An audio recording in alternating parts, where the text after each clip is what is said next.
So Luke, great to catch up, buddy. Thanks for coming along. You're welcome. Great to be here. Luc Pettett, founder, investor, developer, and dad. What's it like living here on the Sunshine Coast? Are you living the dream? Oh, mate, it's amazing. I actually grew up here, which is funny. At my kid's school, I'm the odd one out. What? You grew up here? During COVID, everyone flocked to the coast. But yeah, I love it. It's such a good balance between lifestyle and you can get out on the weekends, go up to a waterfall, go to the beach. It's a really active, healthy lifestyle, and then there's just incredible minds here that we can live and learn off. I love meeting other intellectuals and having conversations like this. Meeting people here in the hub. It's such a good spot to live, such a good balance. Yeah, we're really lucky, aren't we? And accessible, Yeah. You can fly. I'm actually just shooting over to London in a few weeks, but even here in multiple time zones, dealing with Europe, Asia, and the US, it's really manageable. Shoot down to Sydney for the day. So I thought we'd break the conversation up into those categories. I'd love to talk about the founder stuff, I'd love to talk about the investor stuff, and I'd love to talk about the dev stuff. We can nerd out about AI Not the dad stuff? The dad stuff, yeah. I mean, the dad stuff goes without saying. You're an incredibly thoughtful person, and you, I think, put a lot of thought into how you've designed your life. There's not anything I've seen you do that hasn't come with a lot of thought about it, and I think you just talked about why you're living here. I think you've designed a really great life for your family. And the way you're going about building your new business is very much, I would say unorthodox.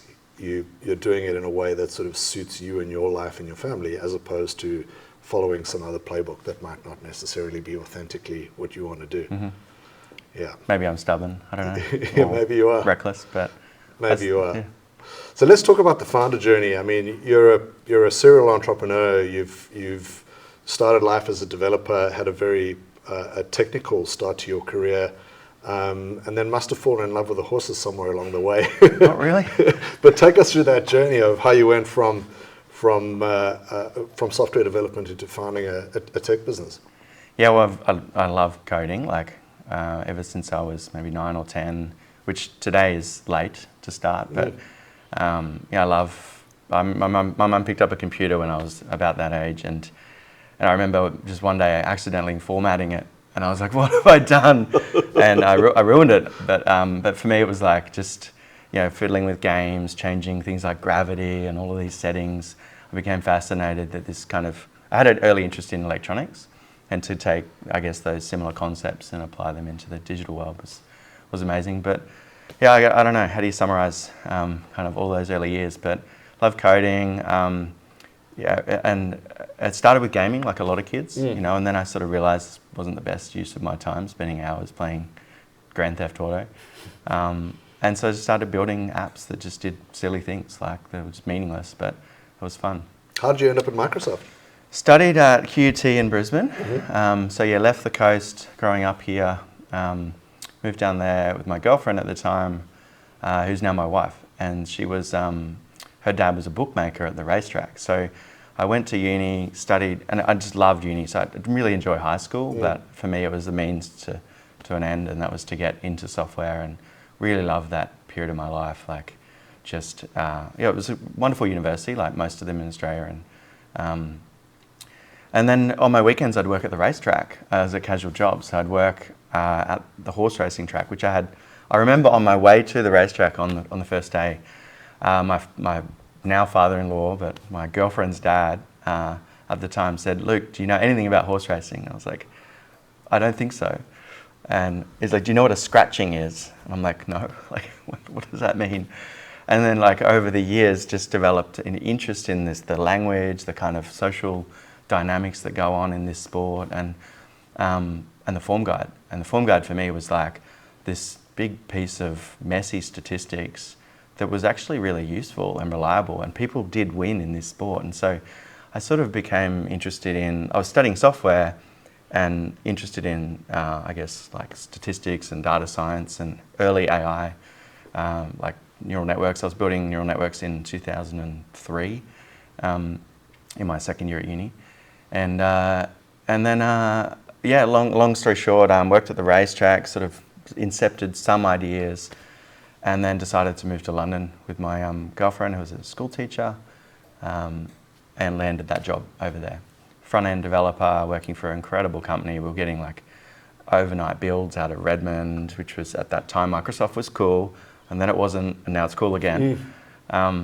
And so, and for me, it was like proof that you could work in a big company with what I would have thought would be a lot of red tape, but actually operate an engineering team really well.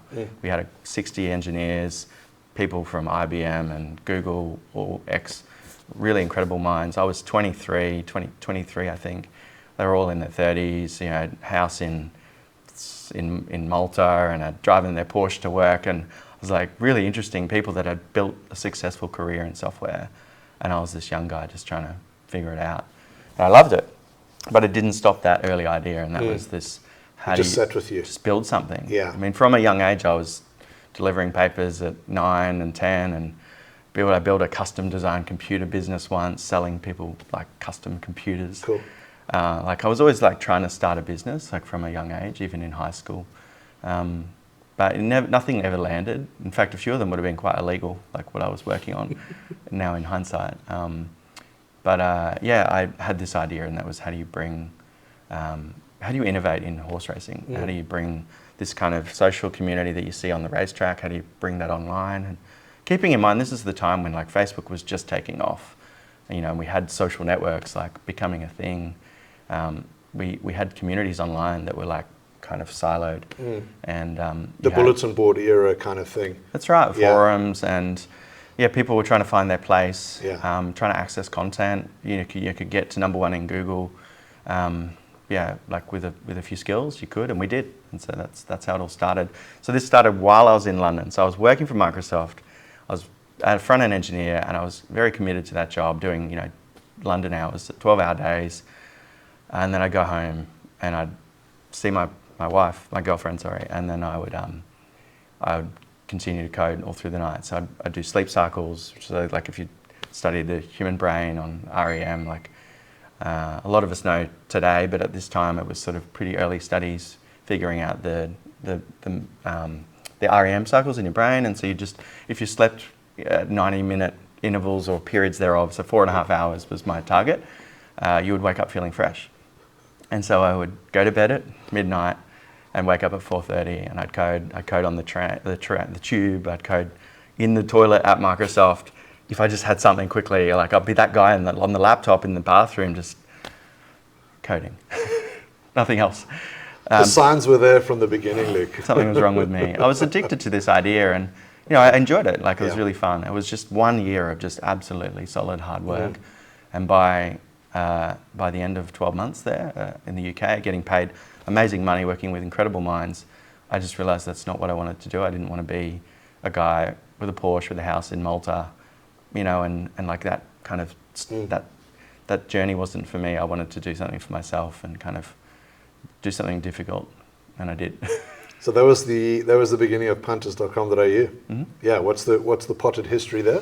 Yeah, so came back and grinded it out 2 years in my home office, 1 or 2 employees, self-funded. So this is probably the right thing to do back then anyway. It was really hard to raise. You know, I think this was around the same time Atlassian was founded and some of those kind of prominent Australian companies. And back then there was no mature VC market or you would have destroyed your cap table. So I just persisted with trying to find profit, and we slowly did. So it was an advertising model. Unfortunately, the timing was right. So the industry was asleep. Like the horse racing industry, which is the second biggest sport in this country, wasn't innovating. There was no digital national strategy. While I was in the UK, I saw what was happening. They were years ahead of us. They had a company called Racing Post, which is a private company held by private equity. I think it was valued at like £200 million at that time, in a market that was comparatively smaller. Aussies love to have a punt.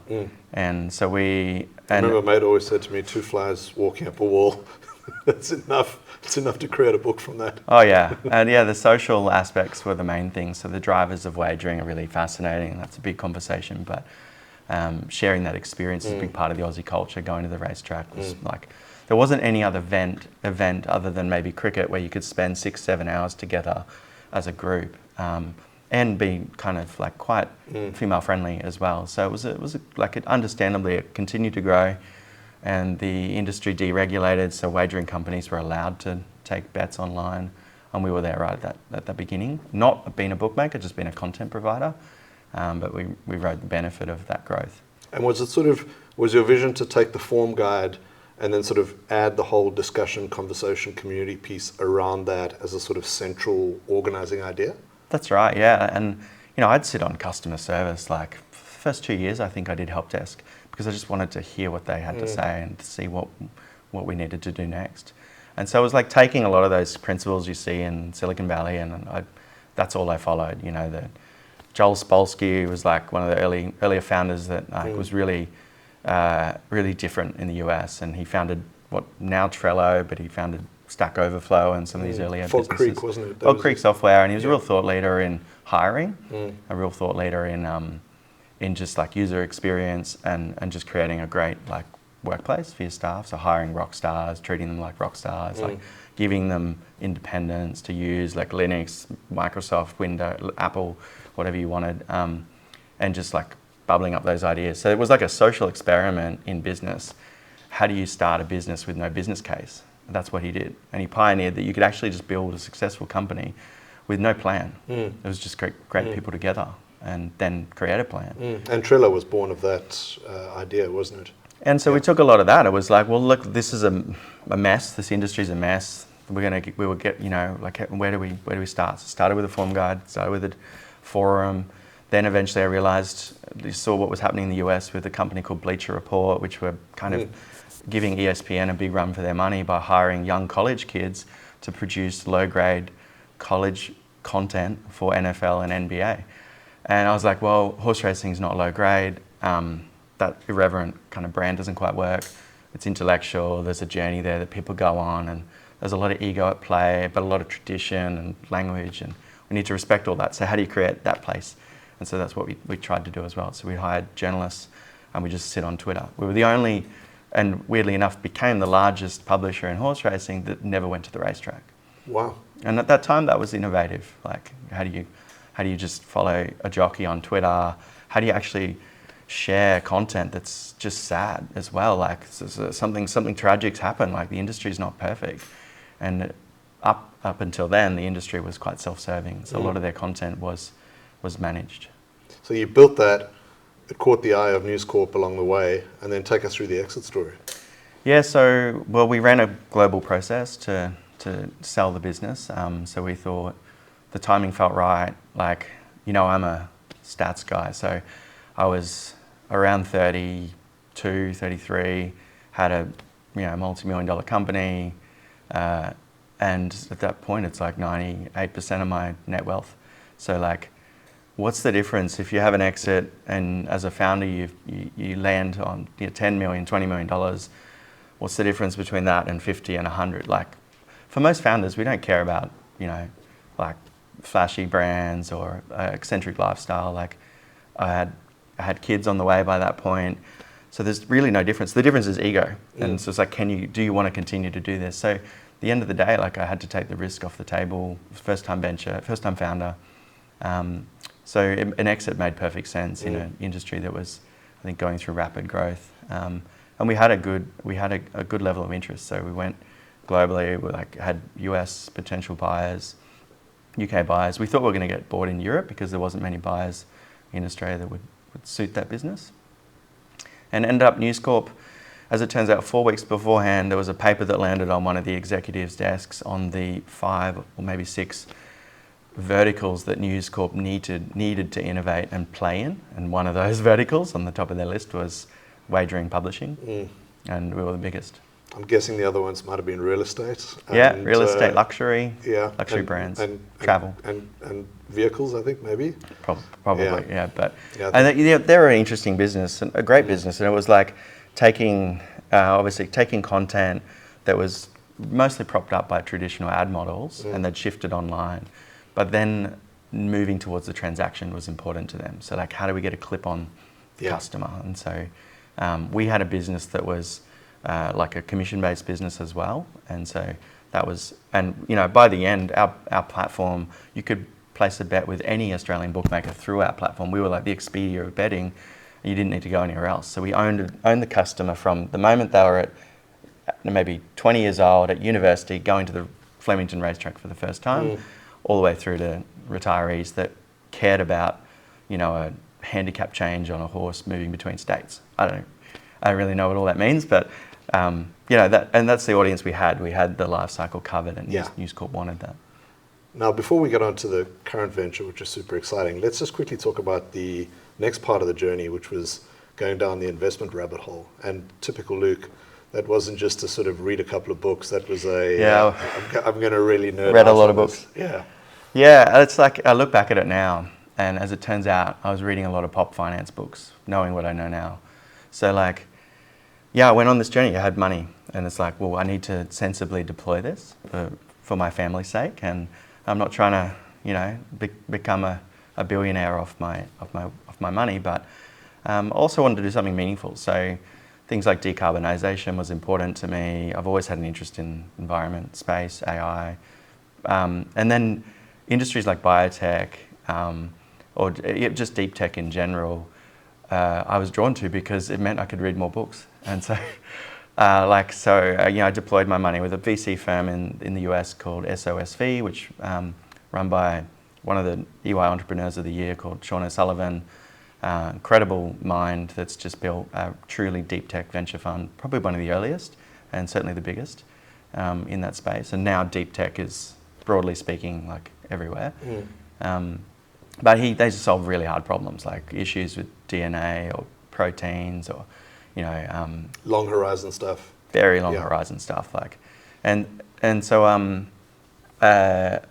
moved into deep tech, tried to build like a family office, read all of the books on, like I said, pop finance. So naturally went from trying to be Warren Buffett to trying not to be Warren Buffett and be passive. And so also deployed with a really interesting hedge fund, which it's called Numerai, and I know you know about Numerai because I've told you. But they describe themselves as the hardest data science tournament in the world, it's basically a platform for people to participate in capital markets in predictive modelling, but also stake themselves, deploy their money, and therefore they have investors behind the scenes as well, like myself. So I was one of the founding investors in Numerai, which was wonderful to be part of. Fantastic. And then I think we can pull back on the thread. To me, the story sort of takes a sort of logical progression from the punters days, or certainly the Microsoft days, the punters days, and then sort of going deep on investment to the current venture. Tell us about Telescope and how it sort of maybe orchestrates some of those ideas together. Yeah, so the thing that I learned in that period of my life, which was about 4 years, so we did some time traveling and trying to switch off. I did everything from like trying to model a stock myself to trying to just, passively deploy and like create a really rational structure around my family office. But during that journey, I realized like there was something missing that I felt was missing, and that is if you do have a belief, like if you do personally believe that you have an investment thesis, like an idea that will work. So an example today is like I believe, for example, that gaming stocks, which I'm not a gamer anymore, but appreciate that industry, they're about to run into very cheap assets. Like you're talking about huge businesses like movie productions that build asset-rich environments and entertainment experiences on a platform like that is scalable already as it is. So like any of the 3D modeling platforms, Unity and such, are already there. But the expensive process in building a gaming company is the audio, the physics, or the actors, the voices, and just the textures. All of that will be produced by AI very soon. You don't have a lot of issues like you do maybe with Netflix, with say unions, and actually there's not a lot of like human spokespeople that exist for. So I'm digressing, but like my point here it's an example of an investment thesis. It's a thesis that I personally believe in today, and I'm not a trader, but if I was, that I'd probably have a play in that space. but where do I go to build that idea? And we're talking like maybe 10, 15 stocks. But then I guess more to my point is like, where could this go? This idea that I have now, what's the second and third order events? And the best investors like say Howard Marks or some of these like prominent US investors that run hedge funds that don't macro bet on stocks. They pick stocks based on perhaps like consumer trends and things like that. You know, they're really capable, or they've built teams that are really capable at conducting third order events, like going cause and effect, but then build rational models around that. And the gap that I found was, how do you like just have a thematic that could be any permutation of ideas and just rationally pick those stocks? So obviously if you care about EVs, you're going to pick Tesla and maybe Rivian, but what about the battery companies, and what about the suppliers and the supply chain, the commodities themselves? You can get carried away and just go into a rabbit hole and choose the wrong things for the wrong reasons. So that was the premise of what I built today. So Telescope is an AI company that basically our mission is to help investors, inspire the future of investing is our mission. And that is through our partners, like enterprise partners, but obviously through their investors. So we're a B2B2C business. We've built a platform that allows investors to turn any prompt into an investment idea that is rational, that has no great deal of creativity. It is just about, well, what would you choose if COVID landed today and you didn't know anything about what would unravel in front of you? You choose biotech, you choose PPE, you choose tech, working from home stocks, you choose working exercise from home, Peloton. We know all this stuff now, but at the time it was like, there was a gap of like 6 weeks there before investors started moving their money into the things that I've just mentioned. And AI can do that our system can do that in 10.2 seconds. So conducting second and third order events and exposing that to retail investors and just helping them find something that they believe in. So I'd like to describe it as a deep search, because we're not a financial advisor. We're not trying to disrupt advice. We're just trying to expose a rational way of doing search to build a thesis or an idea that you might have. I'd love to dig into the product a bit more, but before we do that, I just think the origin story is instructive for other founders and entrepreneurs, and sort of having known you through that and just watched your sort of process of going from toy, idea, toy, concept, product, prototype, repeatable business model, I think is the kind of thing that is always worth retelling, because that is a very hard thing to do, but it's good to know what the playbook is. So let's go back to the toy phase. Let's talk about when it was a toy, and just an idea that you were playing with, and just take us through that journey, because I think that is a fascinating journey, and along the way we'll learn something about the AI progression over the last 2 years, because I know that was central to it. Yeah, it's wild. It's changed a lot, like from the beginning. And you mentioned the word playbook, and I love playbooks because like I've never been able to develop a playbook for anything I've done until after I've done it. And I'm not sure I have a playbook for where we're going in the next 12 months either. Like, I have no idea. It's shifting so quick. And it wasn't as smooth as it might sound. Like, you know that. Like, I've talked to you about this, but the journey started off, with this idea. So I was trying to be an investor myself. I was trying to find a way to invest in thematics or other ideas. And I thought there was a space for this community, like for people to build a platform, like I guess like a social network. And I was absolutely leaning into like my Punter's experience. My consumer interests, which is like how do you create like a fun brand? How do you like share that on social? How do you create good content that's going to go viral? And we did that. So we started a business called Dabble, and this was my venture. This was what it was meant to be. And that was a consumer-facing platform that allowed investors to build these ideas without AI at that time. And so you fiddled with it, I showed you. It was like, you sort of created this investment idea, and the idea was to track it like an index in real time, and I wanted it to be real time, so it felt like an ETF, or it felt like an investment product. But you could just build it and share it, and then other people could copy it. And you could kind of like, you can do on Git, you can copy and fork ideas, you can look at history, you can go back, well, I took Apple out like 12 months ago, like how would I have gone on that branch? And without trying to appear too tech, this is what we were doing. So Dabble was meant to be a consumer marketplace for sharing investment ideas. And then we had something really interesting happen, and we had a bit of a legal stoush with a company in Australia, weirdly enough, in the wagering space, called Dabble. And like I've gone through these situations before. Like at Punters, I was landing one legal letter a month on average because of the business we were running. We had a lot of defamation cases against us, and we were pushing the boundaries a lot with our content. But nothing got in the way of the business. So this situation was just a trademark dispute. I didn't mind what they were doing. I liked what they were doing, but I wanted to be in finance. They were already in wagering. We weren't competing. We had the same brand. I cared about the US. In my mind, I was a Californian company operating on the Sunshine Coast. So it didn't bother me. So we reached an agreement. They weren't allowed to come into the US, and I wasn't allowed to enter their space of wagering. And as it turns out, 12 months later, they came back, and fortunately, they had absolutely smashed it. Their business had done really well in this market, in Australia, and they had a really prominent investor coming in, and they wanted to expand to the US.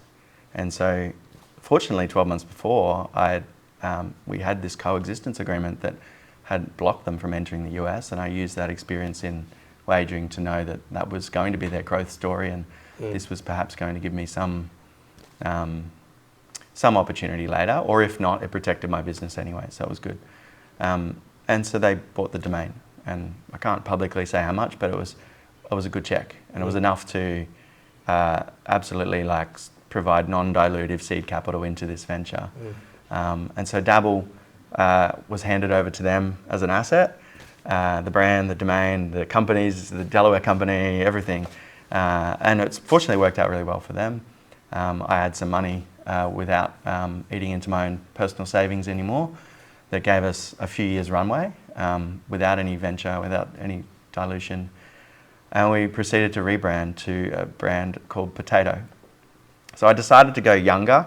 We had a lot of following on TikTok. We had a few million views on some of our content. And then only 4 or 5 months into this new brand, Potato, I had a big stockbroker, tap us on the shoulder and say, "I like your tech. Can you supply us with an API?" And I thought long and hard about it, and I thought the path I was already on as a consumer business, I was going to become a broker, and I didn't want to do that. Robinhood is enormous. That's who I was up against. My innovation was just bringing AI to brokerage at that time. So we went down the enterprise API path. And I don't know about you, but I've got a pile of domains that sit around in my GoDaddy account that I never use, and you keep renewing with pain every year. One of those domains finally became useful, and that was the brand Telescope. And I bought that domain 10 years before. And so, we became Telescope. I shut down the consumer proposition, and we became AI focused, just supplying enterprise partners with now today, plenty of API solutions around different problems in capital markets. I sort of think if you were building a Bloomberg from first principles in 2024, 2025, you'd be building something like Telescope. A sort of suite of amazing agents that you're building that have different capabilities. Do you want to just talk a little bit about those and perhaps give us a sort of sense of how the new capabilities that have come online over the last 12 months are enabling you to really think big about what those agents could do in the future? Yeah, it feels like just the nature of LLMs and AIs over the last 18 months. I think we've come to settle on a good degree of comfort around that these solutions are useful if they're siloed, and that you create these environments. When we started, it was there was just not another chatbot. The phrase was going around, and I was following Product Hunt, and there was hundreds of startups launching every day in AI on Product Hunt, and it was overwhelming, and it was are we just all wrapping around GPT or OpenAI? Are we just prompt chaining or doing versions thereof? But now you realize LLMs are just conducting a zero shot attempt at intelligence. And I don't know about you, but I've never come across a human or an employee that can just solve amazing things with 1 or 2 phrases or a couple of bodies of text. in an environment like a workplace with the best minds you can come across, like it's a constant hand-holding process where we work together on this kind of vision. And so to create an AI, it needs similar kind of, I guess, rails around what you're trying to solve. And so we found capital markets is enormous, didn't want to go into advice. How do we solve some of the major issues people have with stock discovery? And a lot of the research we read around investing was like, actually people want to invest and often they have money. Like a lot of us just have a little bit of cash. It doesn't have to be a lot, but you do have surplus cash. But what we lack is both the time to find the stocks and figure out what you want to buy, but just finding the stocks. Like people don't know what to buy. So it was the number one research in the investment trend studies for the last 3 years. Number one research for not investing is that they don't know what to buy.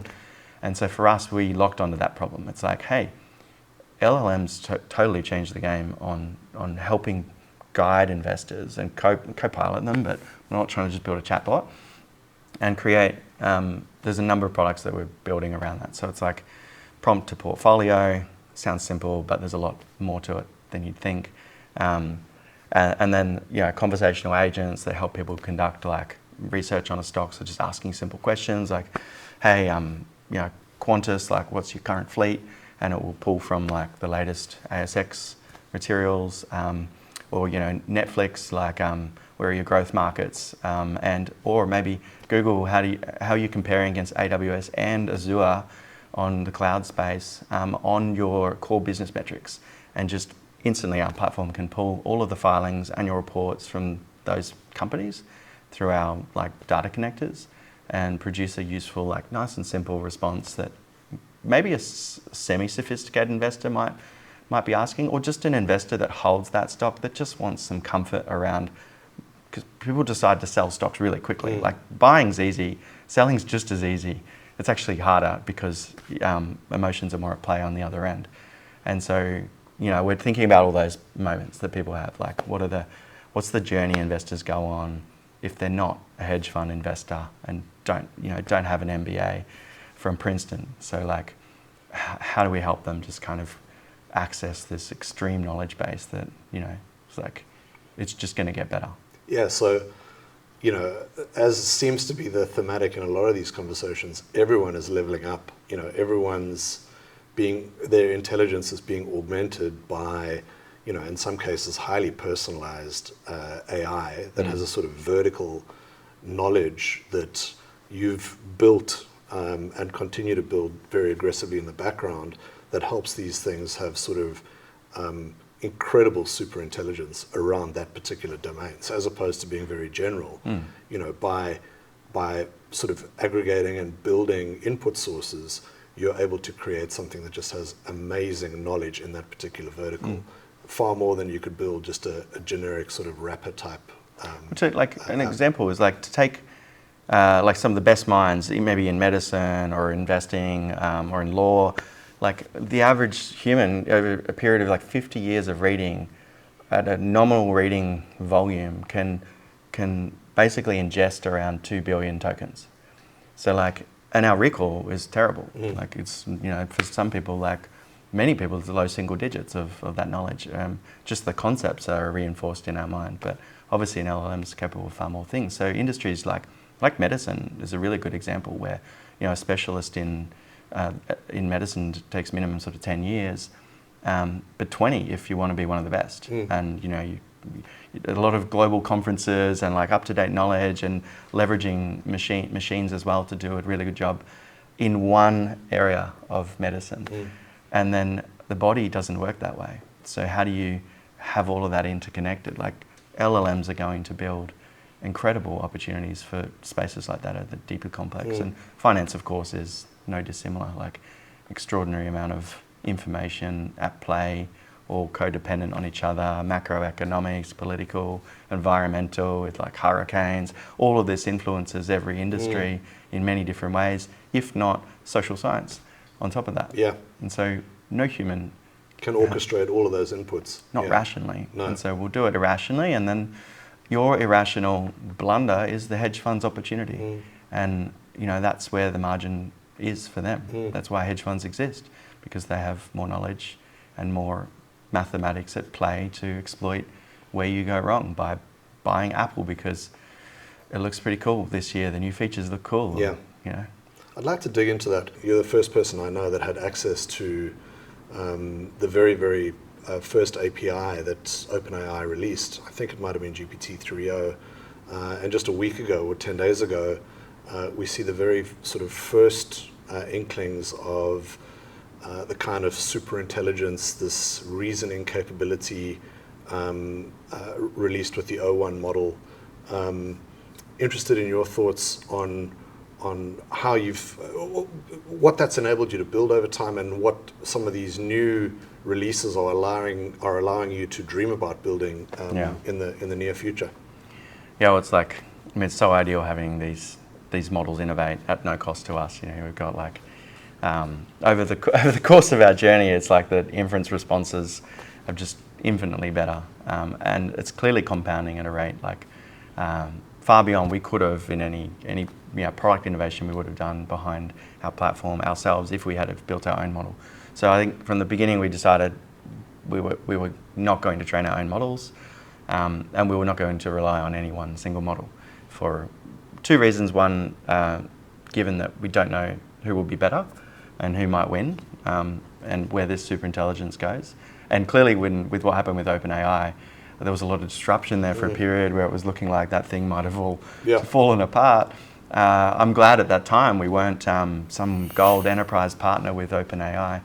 And the second is for redundancy, so we have fallback if things aren't hitting rate limits or there's issues going on. So we have 2.6 million investors with access to our platform via the broker clients we're working with and publishers. That's a big responsibility. We have SLAs in place. We need to make sure we're performant, we stay online. And our platform has been proven to handle like tens of thousands of portfolio responses a day. And some of those can be served in minutes. Like we've had huge periods of load come through our platform. And obviously we've served every one of those. So, but the answer to your question around like models and where it's going, like who knows, but it's just getting better and better at zero shot. We've had to build a lot of benchmarking around a lot of what we do. So we can't be sure that it's going to be better.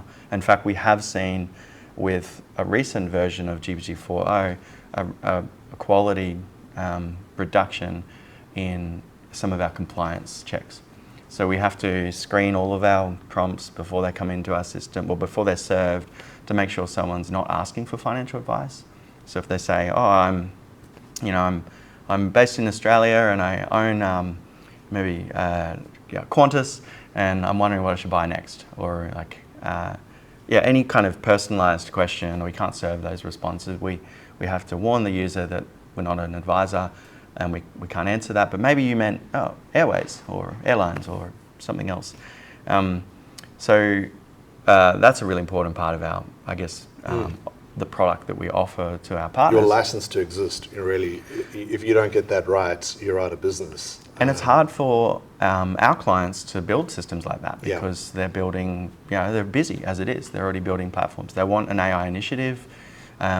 And so in effect, we're, I guess, sharing some of the cost to build that platform. But it took us months of building a benchmarking system to be able to manage compliance. So as we've tested these models, we benchmark them. Every time a new one comes out, even if it's a cost reduction or it's a minor derivative of some other model or a new knowledge cutoff, we'll run another bench of thousands of prompts across many parts of our system, even things like producing an emoji. We had an issue where you were putting in fire person and it was just always choosing a man, or pilot, always choosing a man. And so one of our clients that was quite sensitive to just diversity, making sure that our platform was fair, raised the question with us. And I was like, well, I mean, most pilots are men, so rationally that's the correct response, but it's probably not appropriate in this day and age to do that. So we had to build a series of things around just choosing an emoji to make sure it was fair across any form of prompt. And between model variants, you can have weird things happen. Yeah, I think that's sort of a really important point you're making there about what differentiates probably the kind of thing that a lot of people are tinkering with AI has just made the ability to create prototypes and bring little ideas to life super, super easy. But building something production grade, business critical, that a major brokerage can roll out to millions of clients, that is sort of mission critical to them in terms of their business, requires a lot of plumbing behind the scenes to take something that's fundamentally probabilistic and get as much sort of determinism out of it as possible.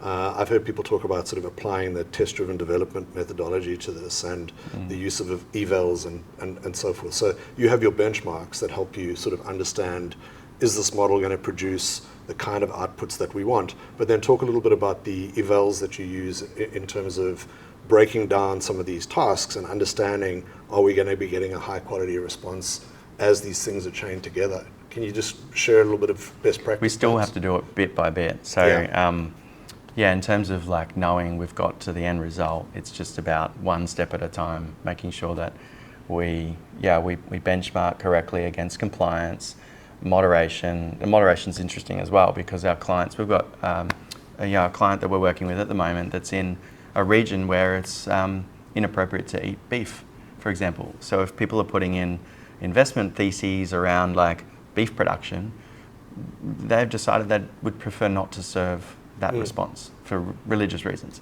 And so there's a policy we had to create there. Therefore, there's a series of benchmarks we have to run, making sure that we can't serve those types of responses, because it's an issue for their business.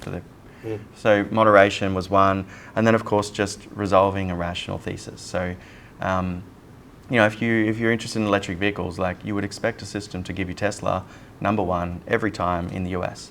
So unfortunately, LLMs are really rational if you dial the temperature down.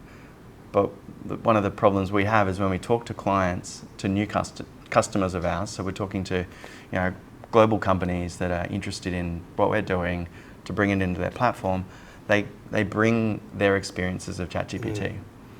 Or Claude.ai or Poe or whatever you use. Most corporate workers today use like an AI in their daily lives, and so they've learned about hallucinations, and unfortunately they've learned off a model that is quite creative, and so they're concerned about hallucinations, rightly so. And for us, we dial the temperature down on everything, so it's as boring as you'd expect, but the writing is fine. It's good. If you want to build an investment thesis on electric vehicles, it will explain to you, hey, maybe you want to look at battery technology, and then some of the supply chain opportunities, and obviously lithium, commodities, and the vehicle producers themselves, and maybe like driverless vehicles or other things that are coming in that space. But for some of our clients, they have experienced like weird behavior on their ChatGPT workspace, and they're thinking that we're going to have the same problem. So I think, there's a bit of a misalignment there with AI innovators that are just not creative writing platforms.